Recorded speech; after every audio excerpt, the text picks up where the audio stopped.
take a look at our school, and I'm not just saying swimming in general, right? We do very well at certain sports historically at our school, and they're more of the country club sports, I'd call them. Golf, tennis, swimming, all right? And it seems like year after year, you know, you look, our girls' tennis team's always good, swim teams are always good, the golf teams are always good. Is there a reason for that? I can't say. It's not, you know, if I wasn't coaching, would the swim team be as good? Probably. I'm not saying I'm the sole reason our swim teams are good. I mean, our girls are good. I don't coach the girls.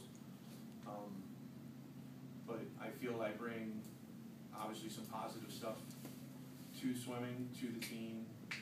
I'm as much as a coach for the kids, I like to think, you know, I bring more of a friendly atmosphere to it. I don't want to just sit there and think that I'm sole dictator of everything that we do. I like to try and get them involved in some decision stuff. Not that I'm always going to take their decisions, but if I'm not saying I can always sit and say I'm the best at what I'm doing. If they have a good way of doing things, I'll listen to it. What can you as an individual do to make the team better?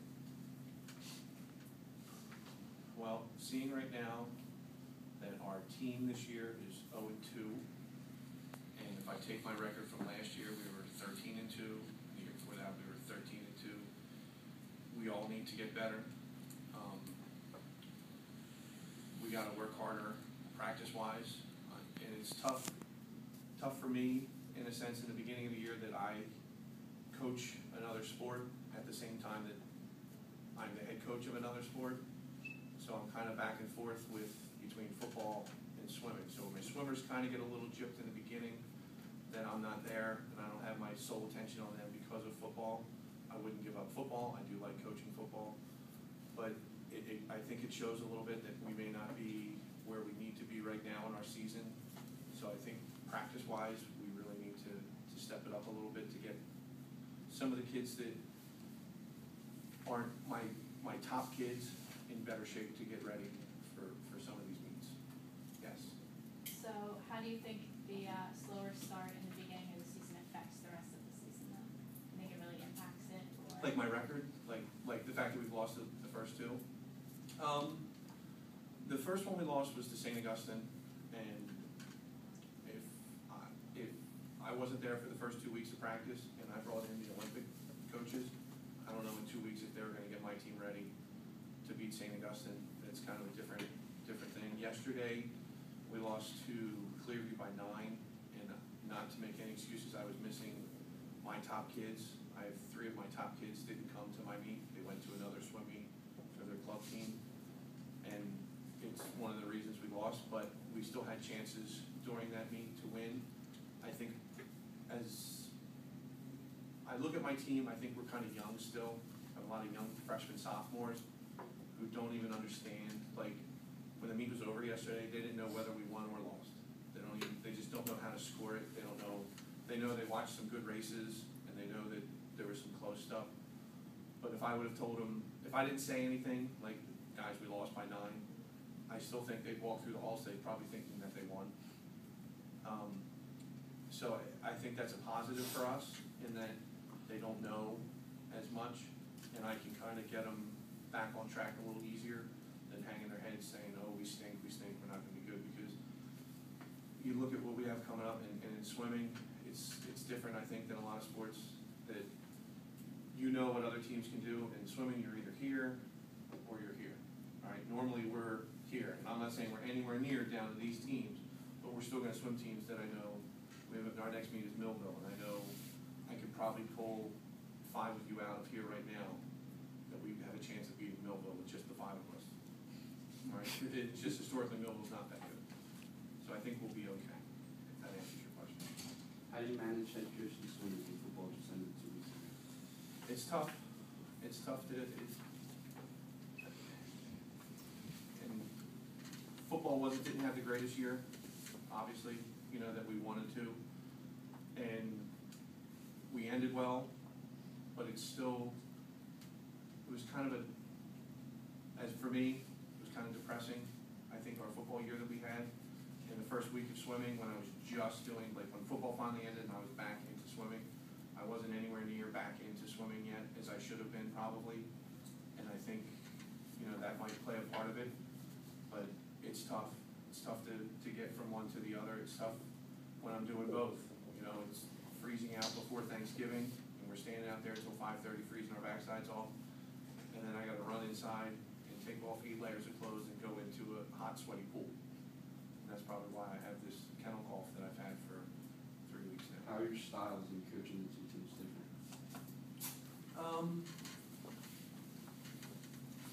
I'm probably harder on my swimmers than I am on football, in the sense that I'm the head man for swimming.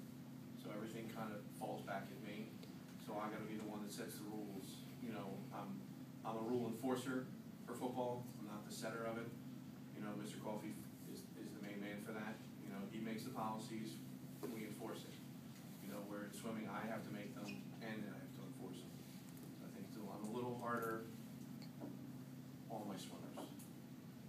Yes, What do you believe makes a great swimmer? it's a good question, you know. I think it's someone who's gonna be dedicated to what they do. I think it's someone that wants to be there.